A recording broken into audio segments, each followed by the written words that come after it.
And welcome everybody to the Daily Download episode 116. I'm Ben Pfefferman, aka Boca Ben, and we have. Melanie, also known as Artemis League. Okay, this is. We got a great show today. Kind of slow news, but nonetheless, um, definitely check out this program as well as many others are going to be available live on demand at ritualmotion.com. February is a insane month. Tons of stuff going on, so you absolutely got to check it out.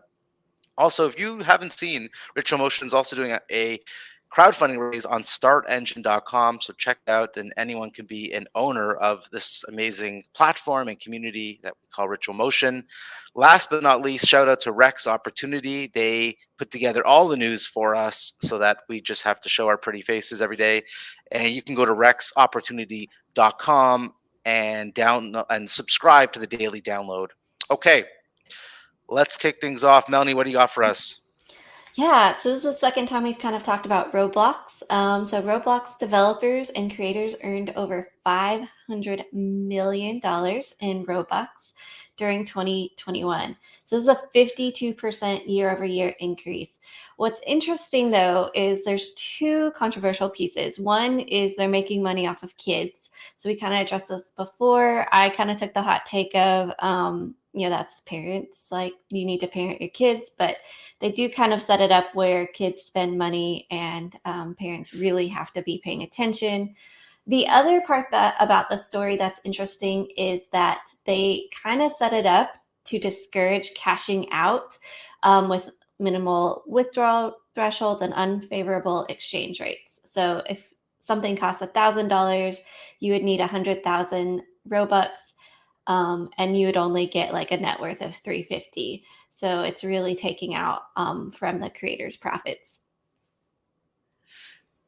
Yikes! And so is that what's your take? What's your take on that?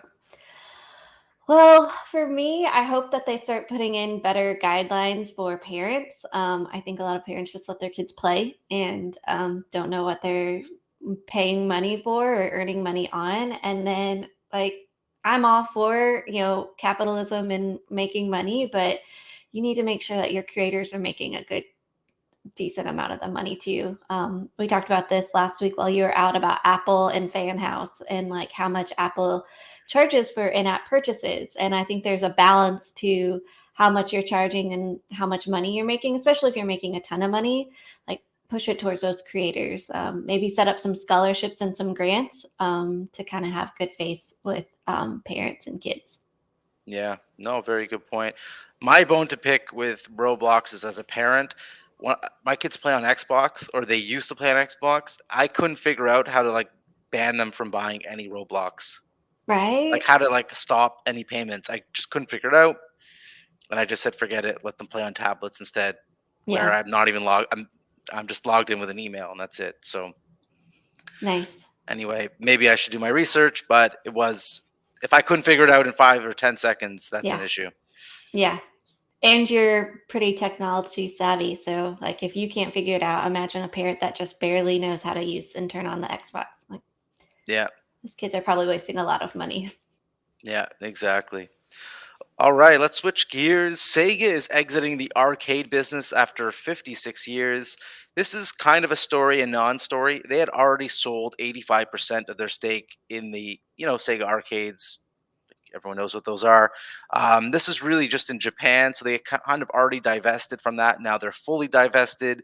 The new company is pretty cool. It's called, I'm sorry if I'm butchering the name, Genda. Um, and they're creating these new entertainment centers called Gigo, which stands for Get into the Gaming Oasis, which I think is a cool news. But I think at the end of the day, the story just really kind of hits to the point of what is Sega anymore. Yeah. What was one that's the most dominant console in the world is now, relegated to nothing. There's not Yeah. really much left. So Yeah. I think they're doing more of a mobile push too. Some of their newer games are mobile based. So maybe they're going to try to capture that audience. yeah. What was the last console that Sega put out? I don't know. Yeah, I have not been a console player. I skipped like a few years and got like an Xbox at some point. So yeah. now I'm curious. Like Dreamcast was cool. Um, but I feel like they had a couple flops after that. So if you're watching this, let us know. I mean, we could just look ourselves, but It was way we'll more just fun look if people let ourselves. us know. Yeah, let us know. I Dreamcast is kind of the last one I remember, but there's so many flops like Sega CD, which I think was like in between Genesis and Dreamcast or something. I didn't follow the Sega Who realm. knows? Who I'm a knows? Nintendo kid. But Game Gear, did you ever have Game Gear? That was an amazing system. No. No. Okay. All right, let's keep going. Yeah, Next our we last have one. yeah. I find this one interesting, but I'd like to know your business take on it since you're in the esports business. But Talon Esports agrees naming rights deal with KFC. So the two brands will launch a range of co-branded streetwear near the future, and the KFC logo will continue to be shown on their jerseys.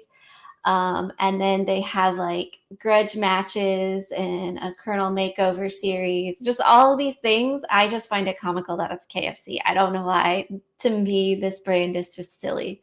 And so they have the silly like mobile games where you can like date the Colonel. It's so I'm just curious, what's your take on it? Yeah, listen, I mean, firstly, Talon's an awesome org. I have only great things to say about them. They've done a great job in the Southeast Asia region. They're in a lot of different titles, and KFC has also made a huge splash in it in gaming as well, with lots of really cool and bespoke activations. So, all in all, I mean, I think this is awesome. I want to see more and more brands get into esports. Again, if I'm gonna just pick at one little thing, I do like to see sort of healthier foods and products into the esports and Yes. gaming ecosystem. I'm not saying everything at KFC is unhealthy, but in general, it's not really promoting, sort of a healthy lifestyle. So um, I they mean, it should does still have the be word there. fried in it. So Yeah, it's good. It's a good brand if you're gonna do like a name. If you're gonna change your name to like Talon KFC, that's good because it's short, right? Like you don't want a yes. long name if you're gonna make your whole name that. So Talon KFC would be a good one. So I think it's great, but I would like to see healthier food brands come into esports. Yeah. Is that such a wimpy answer to say? No, no. Where's HelloFresh? Like, I need a HelloFresh team popping up. Yeah, something even Subway or something else. But okay, in general, it's all good. Okay, so I want to just rant for the last 2 or 3 minutes that we have here because I was away last week, and Melanie and was it Dana all week who hosted with you? Yeah. It was different people, Oh, but different Dana was people. part of this one. Yeah. Okay. So he was part of that one. So the big news is that ESL and Faceit are merging and they're getting acquired by the Savvy Group, which there isn't really a lot of information. There's no website. It's coming soon, but um, the reason I'm bringing this up is not that it's just a merger and two iconic Counter Strike brands are coming together, but the fact that a year ago, when Neom, which is a futuristic city project backed by the Saudi prince, and the whole idea of Neom is to be this futuristic city and mobility and green technology and all this. And they announced a major sponsorship with the LEC, and boom, everyone was upset. Um, everyone, you primarily from because of Saudi Arabia's human rights records, and so a lot of people spoke out to this is ridiculous, and Riot agreed or caved. I don't know if they agreed, but Riot, decided to cancel the sponsorship. So it was a big win for people that didn't like this project. However, the other side is it was very embarrassing for Neom and Saudi Arabia and many in the Middle East and Muslim communities, especially the way that anytime a sponsorship's announced and canceled 24 hours later, like it's embarrassing, so anyway, I really reached out to a lot of people in the Saudi community afterwards to get their feedback, and all in all, they kind of said the same. I even reached out to Neom, and they said, "No, we're not. We're done. Like this is just so embarrassing. We're not doing any more esports." So I kind of like this because this is kind of like how do you like M apples? Like a big league is trying to keep the Saudi community out, and then Savvy Group is backed by the Saudi Arabian private investment fund. So they're coming right back and saying, "Hey, you don't want us as sponsors? We're just going to buy the whole league." And no comment on their human rights records. I'm just talking purely business. I'm very happy that they pulled the trigger on this deal, and that's my spicy take on this issue. Yeah, it's hard to like pull out the different parts, but I mean, on a business side, that makes sense. Like, if I won't think that this is a good place to invest and they won't let me sponsor, by golly, I have the money. I'm gonna just buy them out. And to me, the whole, you can't just single out Saudi Arabia and then say, but we're okay with China. Who owns Riot Games? Tencent. Tencent is like as China as it gets. Like it's, very, very involved in the country. A lot of policies are dictated by the government. So I Hmm. just felt very hypocritical that on one hand, you let China sort of do whatever they want on human rights, and no one's speaking out, and no one's complaining, and no one's saying you can't sponsor this, can't sponsor that. And Hmm. and so there's another group that for sure has a lot of human rights issues, and especially recently. So you can't have it both ways, and I just felt there wasn't this equivalency between the two. Yeah. I mean, if we're going to be honest about hypocritical, the US has their own human rights issues that, like, we need to look back if you're, a US citizen. And, Canada's been called out here recently too. Like, we all have our things, we all need to work on being better. And so, where does that stop, like the business side and sponsorships and things like that? Mm. Yeah, could you imagine if what's an like Tim Horton? Does everyone in America know Tim Hortons? Is that like our most Canadian? Okay, Canada Goose. Does everyone know Canada Goose I in the think U.S.? so. Okay, so if Canada Goose said we're going to sponsor, and then everyone said no, no, because of Canada's treatment of the native Canadians, we're not going to allow Canada Goose to sponsor any events because Canada's a bad country. Would we Yeah. ever? That would Yeah. never happen, and so you either have to cancel everything or don't cancel anything. You can't really just pick and choose. That's my thing. Yeah. I think it's okay to raise concern and have like uh ideas on how to make it better, but just being a squeaky wheel sometimes is a little hard. Yeah, and I will say from the other side, Riot should have known better to consult more members of their community about this deal.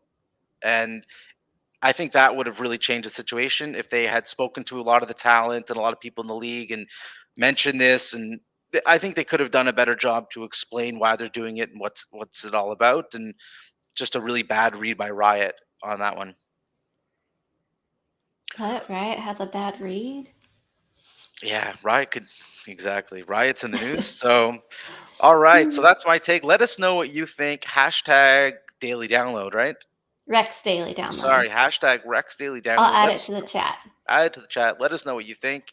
Yeah. That's all for today's show, and we will see you guys tomorrow.